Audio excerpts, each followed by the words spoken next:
Diana TV. Bonjour chers internautes. Nous vous accueillons dans le troisième et le dernier plateau consacré à la crise post-électorale au Gabon. Dans les deux précédents plateaux, nous avons eu le plaisir d'accueillir donc Nadia Origo, qui est éditrice et militante de la Doxa, Roméo Nzimina, président de Conscience Gabonaise. Nous avons également M. Bellarmin Moutinga, M. Guy Mafima, Andrea Gambé et M. Serge Dibango Yangari.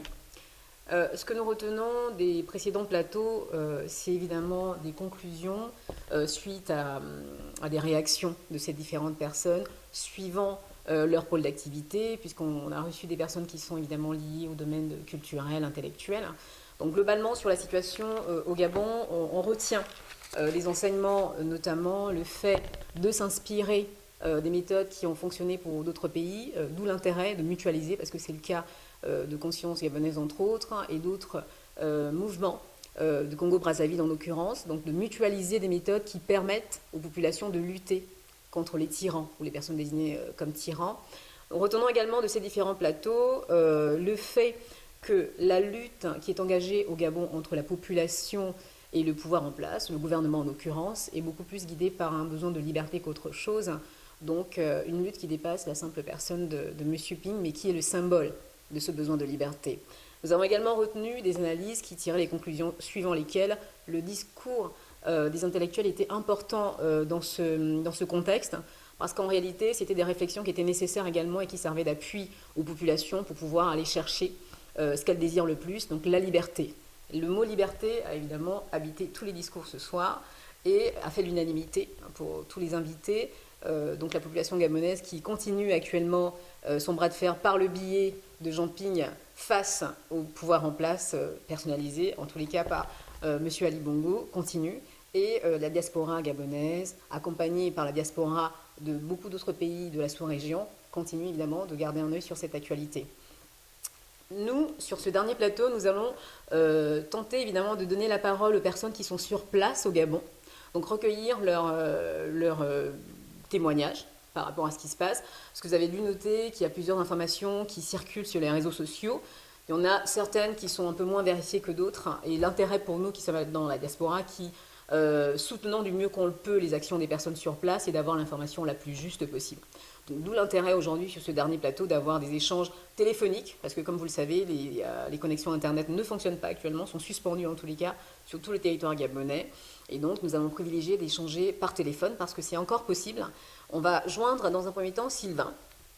Alors donc nous allons prendre au téléphone notre premier interlocuteur qui est à Libreville. Donc Sylvain, bonjour Sylvain. Bonjour madame. Alors, donc nous appelons évidemment, c'est pour avoir quelques informations donc de votre expérience sur le terrain, parce qu'actuellement, on a plusieurs informations qui circulent sur les réseaux sociaux. On a besoin d'être plus ou moins fixé par rapport aux personnes qui sont sur place à Libreville. Donc, quelles sont les informations qu'on peut avoir sur le terrain? Comment est-ce que l'atmosphère est actuellement aujourd'hui à Libreville? On va dire que oui, il y a un calme, donc un calme qui s'est installé pratiquement depuis 48 heures. Oui. Mais c'est un calme qui apparemment trouve sa raison dans le fait que d'abord les opposants qui étaient enfermés ont été libérés. Et c'est surtout aussi un calme lié à la peur. À la peur parce que il y a des morts réellement. Même si on ne veut pas le dire, il y a des morts. Il y a réellement des morts. D'accord. Et justement, a fortiori que les forces de sécurité tirent sur les Gabonais. d'accord. Vous avez une information sur le chiffre des morts? Quel est le chiffre qui circule actuellement pour Libreville, par exemple? Pour Libreville, le chiffre qui circule nettement, c'est 17 morts. D'accord. Voilà, 17 morts. Donc ça, depuis le début des affrontements et depuis le début de la crise, en gros. Okay. Oui, depuis le début des affrontements. Officiellement, ils ont parlé de 5 morts et je crois que ça a évolué autour de 7. Mais ici, à Libreville, nous savons qu'il y a 17 morts. Très bien. Officiellement. Très bien. Et comment est la population dans votre quartier? Est-ce que les gens se sentent rassurés du fait, par exemple, parce que tout à l'heure vous disiez qu'il y avait un calme qui était beaucoup plus lié à la peur. De quelle peur vous parlez exactement? Mais la peur, pas la peur d'être agressé par nos frères gabonais, rien. Mhm. La peur d'être donc ici au bout d'un canon. La D'accord. peur de rencontrer des agents, la peur voilà quoi. Alors cette peur des La agents, peur nous, de se retrouver avec quelqu'un et de penser que tout de suite ça va être pris comme un attroupement parce que les attroupements sont interdits. quel est l'état d'esprit général des jeunes que vous côtoyez au quotidien actuellement? Est-ce que c'est des jeunes qui sont déterminés à rester mobilisés ou alors c'est des personnes qui ont une autre posture? Est-ce que vous avez des échanges à ce niveau? L'état d'esprit dépend, je vais dire clairement que l'état d'esprit dépend du lieu, donc du quartier dans lequel vous habitez. D'accord. Bon, personnellement, dans mon quartier, les jeunes ils sont tendus, hein, ils sont déterminés. Ils sont déterminés. D'accord. Et quel message vous souhaitez faire passer? Parce que maintenant, quand on vous a au téléphone, on ne sait pas si on va perdre la connexion à un moment ou à un autre. Maintenant, quand on vous a au téléphone, quel message vous souhaitez faire passer à vos frères de la diaspora qui, de toute façon, se mobilisent aussi ici? Vous n'avez peut-être pas forcément les images tout le temps, mais qui se mobilisent. On vous le disait, peut-être, il y a une marche sur Paris qui a réussi à réunir 1000 personnes, peut-être un petit peu plus, mais en tous les cas 1000 personnes au moins hier. Donc, quel message vous souhaitez faire passer à vos frères de la diaspora, maintenant qu'on vous a au téléphone? Aux frères et sœurs de la diaspora, nous demandons, malgré le fait que nous soyons coupés, d'être debout également. Il y a eu du sang, il y a des frères qui sont tombés, mais nous sommes là, nous tenons. D'accord. Et que le combat continue, voilà, le combat continue. D'accord. Merci beaucoup Sylvain de votre intervention. Nous allons essayer de joindre quelques personnes du côté de Lambaréné également. Donc merci beaucoup.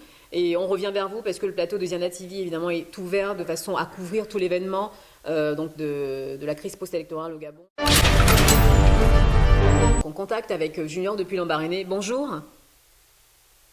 Bonjour. À Lambaréné, comment est l'atmosphère actuellement? Parce que c'est un plateau qui est évidemment dédié à prendre un petit peu le pouls hein, sur le terrain. Donc Lambaréné, comment ça se passe? La présence policière dans les rues, la possibilité pour les populations de s'alimenter ou en tous les cas de pouvoir se ravitailler un peu. Merci déjà. Oui, effectivement, j'appelle de Lambaréné. Nous sommes à Lambaréné. Présentement, il est 19h. Et l'atmosphère est quasiment vraiment calme. Hein? Calme parce que après ce qu'il y a eu comme casse, aujourd'hui, on a la présence de militaires dans la ville, au niveau des stations, au niveau des bâtiments administratifs. Déjà en journée, j'étais à la gendarmerie. D'accord. Regardez un peu ce qui se passe. Il y a beaucoup de jeunes qui ont été arrêtés. Ils sont en ce moment en cellule. Ça m'entend effectivement que tout le guerre se fait autour de cela. Donc, bref, on va se dire qu'à Lambaréné, il y a la mairie du deuxième arrondissement qui a été complètement brûlée. D'accord. Et là, c'est au deuxième arrondissement où vraiment les dégâts étaient vraiment importants. Okay. Tous les commerces au bord de les situés où la route a été vraiment bousillée, à part le seul C-cadeau du lac qui n'a pas été touché, et quelques deux Libanais ou trois. Mais la majorité est complètement. Les gens font la queue pour se ravitailler en pain, en baguette de pain, et vraiment, ça laisse à désirer. Hein. Ça laisse vraiment à désirer. D'accord. Et les jeunes qui ont été arrêtés les jeunes qui ont été arrêtés et la mairie qui a été incendiée, c'est durant la journée. Ici, tout est coupé, il n'y a pas Internet, il n'y a pas WhatsApp, même faire le texte, message, rien du tout. Et il n'y a que le réseau Libertis. Il faut m'appeler pour qu'il passe. D'accord. Voilà. Alors vous parliez tout à l'heure des jeunes qui ont été arrêtés et des mairies qui ont été incendiées. C'est dans la journée du 4 septembre ou alors c'est un petit peu plus tôt? Est-ce que c'est pour savoir si les événements ou les manifestations continuent ou alors ça s'est vraiment arrêté? Est-ce qu'il y a une journée de calme plat ou alors c'est sur la journée du dimanche qu'il y a eu ces manifestations également? Oui, nous sommes aujourd'hui dimanche. Depuis hier, il y a eu un calme. Hein. C'est jusqu'avant hier où il y a quelques manifestants encore qui continuaient à vouloir casser. Mais il faut aussi dire qu'il y a beaucoup de gens qui profitent de la situation pour casser les détaillants, en fait, les petits boutiquiers, même les quartiers. Mais depuis hier jusqu'à aujourd'hui, il y a un calme quand même, parce que j'ai pu observer les taxis qui commencent à circuler, petits certains commerçants qui ouvrent, mais toujours avec la peur de se voir encore avec des procédés d'erreur matérielle, quoi. Et il faut aussi dire que la particularité à Lambaréné, c'est que dès que la nuit tombe, chacun se précipite à rentrer chez soi, parce que effectivement, les forces de l'ordre prennent d'assaut toutes les ruelles et tous les coins un peu où les jeunes se sont manifestés. Voilà. D'accord. Et cette présence policière ou cette présence des forces de l'ordre, est-ce que c'est quelque chose qui est dissuadant ou qui est menaçant pour les populations? Comment vous le sentez-vous, Junior? Bon, les forces de l'ordre, en partant du deuxième arrondissement, le premier en matinée, je les ai observés, enfin je les ai vus juste au niveau des stations d'essence et puis les bâtiments administratifs. Hein. Voilà. Ils ne sont plus comme le jour de la casse dans les grands carrefours, peut-être la nuit, hein, parce que moi je ne sors pas la nuit. Ce qui est sûr, c'est qu'en journée, l'activité économique reprend un peu plus ou moins mi-fini-mi-revers. Ici, l'activité principale, les vacances, c'est la pêche. Donc on voit des barcadères, les pêcheurs y vont, ils viennent. Mais en soirée, c'est plutôt calme. C'est plutôt calme. D'accord. Alors une dernière question, hein, Junior, c'est votre opinion sur la crise actuelle. Hein. Parce que nous, la réflexion, au-delà d'essayer de trouver la réponse à ce qui est en train de se passer, comment sortir de la crise post-électorale, votre impression par rapport à tout ce qui se passe au Gabon, qu'est-ce que vous pouvez dire, qu'est-ce que vous avez envie de dire de ce qui se passe actuellement? Bon, déjà, il faut dire que les communications, on va dire, sont coupées. Hein. Sont coupées. Et ici, on a des difficultés à trouver, par exemple, du crédit pour appeler nos amis de consorts. Donc, du coup, les amis qui m'appellent depuis la capitale Libreville me demandent même de rester à Lambaréné parce que ça n'a pas l'air d'être complètement calme déjà. Parce que c'est comme si il y a une bombe qui ne dit pas seulement qu'il va encore éclater. Voilà. Donc, certains de mes amis me conseillent de rester à Lambaréné. Bref, parce que dit-on que tant qu'ils n'ont pas encore éclairci la situation, c'est comme si ça va encore, d'ici là, ça va encore éclater. Okay. Ça, c'est l'impression qu'on me donne depuis les mobiles. Merci beaucoup, Junior. Et ce que j'observe à la manette, c'est que j'ai l'impression qu'ils attendent le top. C'est-à-dire que si, bref, la situation ne s'éclaircit pas, dans le sens où on doit recouper les voix, tout ça, et puis bon, je crois que ça va éclater à nouveau. Merci beaucoup, Junior. Je voulais ajouter quelque chose. Oui. Aussi. J'ai appelé un ami qui est à Oyem, par exemple, qui me disait que sa grande sœur, qui est policière, effectivement, s'est vue être... les habitants ont dû brûler toutes les maisons, en fait, les maisons des policiers qui ne sont pas originaires de la province du Nord. On va dire qu'on appelle chez nous les bilogues, en fait, les Nord-France. Donc vous voyez que c'est un calme apparent, mais c'est comme si... il y a quelque chose qui se tramait, en fait. D'accord. Oui, bonjour Faustin. On vient vers vous pour avoir quelques informations sur l'atmosphère, en fait, dans la capitale librevilleoise et au Gabon, hein, en fonction des informations que vous avez. Donc, qu'est-ce que vous pouvez dire sur l'atmosphère générale actuellement à Libreville? Ce dimanche, l'atmosphère au niveau de Libreville est assez calme, principalement dans les zones du centre-ville. Et dans la zone nord, donc disons la zone après l'aéroport, en Gondje, disons la commune Akanda, c'est assez calme. Je dirais même que bon, c'est des secteurs qui sont très sécurisés, avec une dizaine de contrôles avant de pouvoir arriver dans le secteur d'Akanda. Les zones les plus sensibles actuellement, c'est beaucoup plus le quartier, et puis les zones des points kilométriques, donc comme on appelle les PK, où il y a encore quelques petites tensions. Depuis ce matin. D'accord. Mais de manière générale, dans la ville, centre-ville, comme je vous disais, dans la commune d'Akanda où je réside, c'est assez calme. D'accord. Et quand vous parlez de petites tensions dans les quartiers, des PK, c'est des affrontements ou c'est des mouvements d'humeur? Il s'agit de quoi? Est-ce que vous avez plus d'informations sur ce qui se passe? Oui, d'après mes informations, c'est en fait des mouvements, c'est des mouvements d'humeur, et puis bon, quelques affrontements ça et là, mais c'est beaucoup plus en fait...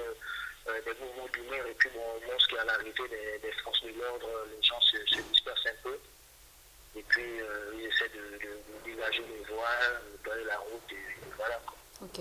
Est-ce que vous avez pu sortir de chez vous depuis le début de la crise pour constater si oui ou non on a une présence des forces de l'ordre qui est très impressionnante, qui est relative? Quelles sont vos impressions? Oui, depuis le début de la crise, je dirais que personnellement, je suis régulièrement dehors, presque tous les jours. Je vais juste m'entendre du peu de ce qui se passe. Et effectivement, depuis le jour même de l'annonce, il y a un dispositif impressionnant qui a été installé dans la ville. dispositif sécuritaire, un cordon déjà tout autour du centre-ville et un autre dans la zone nord, au moment même de l'annonce d'ailleurs. Et ce dispositif qui avait déjà été installé depuis le mercredi après-midi a été renforcé au fil des jours, au fil des événements. D'accord. Une information, un sujet sur lequel on va faire réagir, c'est le nombre de morts. Les informations qui circulent dans Libreville, ce serait au minimum, je dis bien au minimum, 5 morts. Ce sont les informations qui circulent dans la ville. D'autres informations, ça et là, seraient éventuellement beaucoup plus de morts, et ça c'est vraiment un de conditionnel, beaucoup plus de morts, et que certains corps sont éventuellement retirés par les forces de l'ordre et envoyés dans des zones funèbres où personne n'aurait éventuellement le droit de s'approcher. Ça, c'est aussi des informations que j'ai eues un peu partout dans la ville lors de mes vérifications. D'accord. Ok. Les populations, actuellement, on imagine que 4 jours, 5 jours après le début de cette crise, il y a quand même la question de la pénurie de certains produits ou certaines denrées qui se posent. Oui, la pénurie, elle est très grande, surtout, je dirais, au niveau du pain. Les quelques rares boulangeries qui ont osé ouvrir pendant cette période chaude en matinée se retrouvaient totalement submergées. Nous avions des queues de, je dirais, mais alors là, sans me tromper, de 200 à 300 mètres de personnes pour acheter juste une baguette de pain. Et voilà que ça continue même jusqu'à aujourd'hui. Par contre, les autres denrées alimentaires, je pense que la plupart avaient essayé de s'approvisionner avant les mouvements, mais ce n'est toujours pas ça. Des magasins ont essayé d'ouvrir aujourd'hui, et donc lors de ma visite aujourd'hui justement autour de la ville, j'ai pu constater que les quelques rares magasins qui étaient ouverts faisaient aussi l'affluence totale. Donc c'est dire combien de fois les gens se sont remis rapidement à essayer de prendre des provisions en vue des lendemains qui restent encore incertains ici. Voilà, chers amis de Ziana TV, c'est déjà fini pour aujourd'hui. Donc nous vous rappelons que c'était une journée, un plateau spécial crise post-électorale au Gabon, 3e plateau et dernier plateau. Ziana TV reste évidemment aux côtés de la diaspora gabonaise pour couvrir cette actualité de façon continuelle. Et le week-end du 11 septembre, Ziana TV sera du côté de Lyon et on fera en sorte d'avoir également l'opinion et les différentes informations auprès de la communauté gabonaise vivant à Lyon. Merci beaucoup de votre fidélité, restez connectés sur Ziana TV.